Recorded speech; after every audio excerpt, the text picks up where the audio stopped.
as été finaliste de la Ligue des Champions avec Arsenal et aujourd'hui tu es ruiné.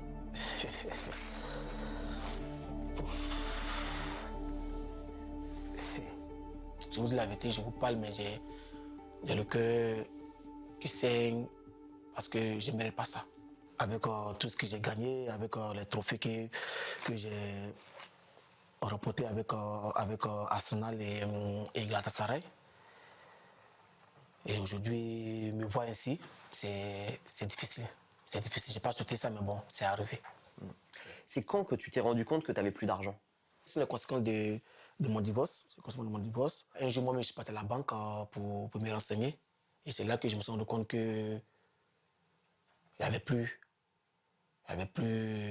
d'argent sur le compte. Comment tu as réagi à ce moment-là? Ben, en fait, je ne croyais pas. Je ne croyais pas. Et je ne pouvais pas penser, une fois que la personne avec qui tu vis, tu as fait des enfants avec... on voit ça dans les films.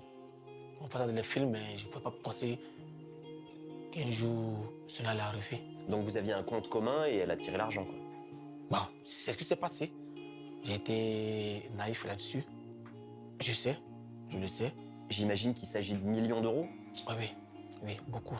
C'est beaucoup de millions. Moi, je sais qu'il me fait escroquer. Si, je sais. Mais pour moi, le plus important, c'est de ne pas les récupérer. C'est le sacrifice.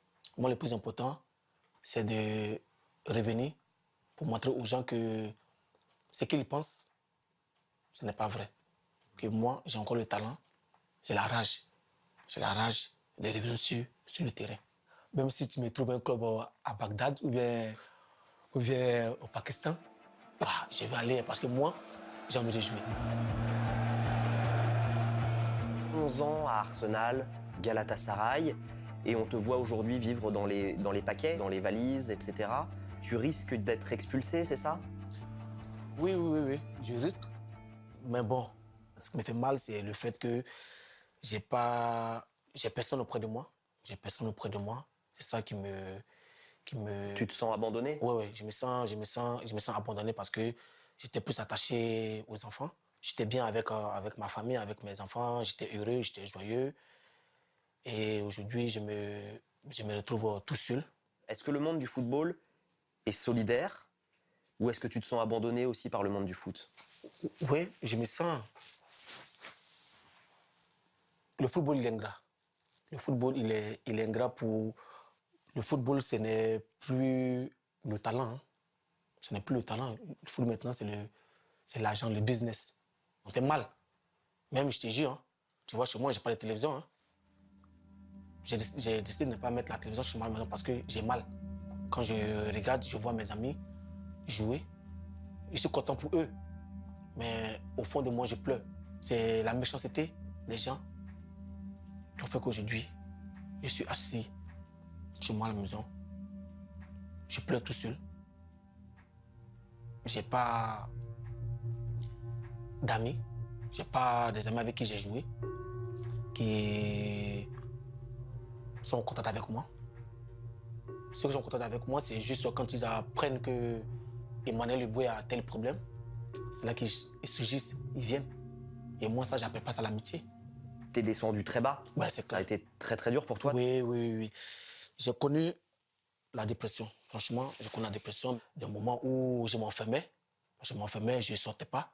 J'étais chez moi parce que, d'abord, de un, j'avais la honte. J'ai même plus de voiture. Je suis là, je me déplace dans le bus et dans le train, j'oublie de me cacher pour ne pas que les gens me reconnaissent parce que j'avais la honte. J'avais la honte et des deux. Ici, il y a même des journalistes même qui viennent à côté de la maison, qui cherchent à prendre des photos, qui cherchent à me filmer, à filmer tout ce que je fais. Donc, c'est difficile. Ta vie un film, hein? Oui, c'est comme cela, il faut être fort pour pouvoir surmonter ça. Et je vois que j'étais là et je régresse. je descends, je descends, je descends, je descends, je descends. Et ça, je ne veux pas que ça arrive à quelqu'un d'autre parce que c'est très, très, très, très difficile. Tu vois, j'ai les photos, j'ai même des vidéos de la finale de 2006 là. Mais quand je regarde, je pleure. Quand je regarde, je pleure. J'ai des photos ici avec les joueurs nationaux, avec le Thierry Henry, les Pires, le Campbell. J'ai les photos aussi avec eux, mais quand je regarde ça, je coule les larmes, je pleure parce que je me dis que je n'ai pas atteint complètement mon objectif. Je n'ai pas atteint, mais je ne baisse pas les bras. Le témoignage fort et sincère d'Emmanuel Eboué, alors son affaire avec son ex-épouse notamment est encore en cours devant la justice. On le sent un petit peu perdu avec des ambitions de sportifs, de footballeurs qui ne sont pas éteintes alors qu'il a été suspendu un long moment. Mais au-delà de son cas, c'est assez fréquent finalement. On a toujours du mal à comprendre comment des gens qui ont gagné autant d'argent peuvent se retrouver dans un dénuement aussi important.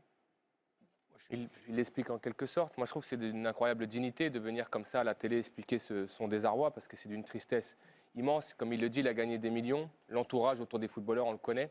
Moi, je retiens quelque chose dans ce qu'il a dit, c'est qu'il a dit « je suis seul aujourd'hui » et j'ai fini seul. Il faut savoir qu'un footballeur, il ne finit pas non plus en 15 ans de carrière avec 50 amis du football. En général, vos amis, ce sont ceux qui sont en dehors du football. Vous passez par des équipes, vous rencontrez des gens.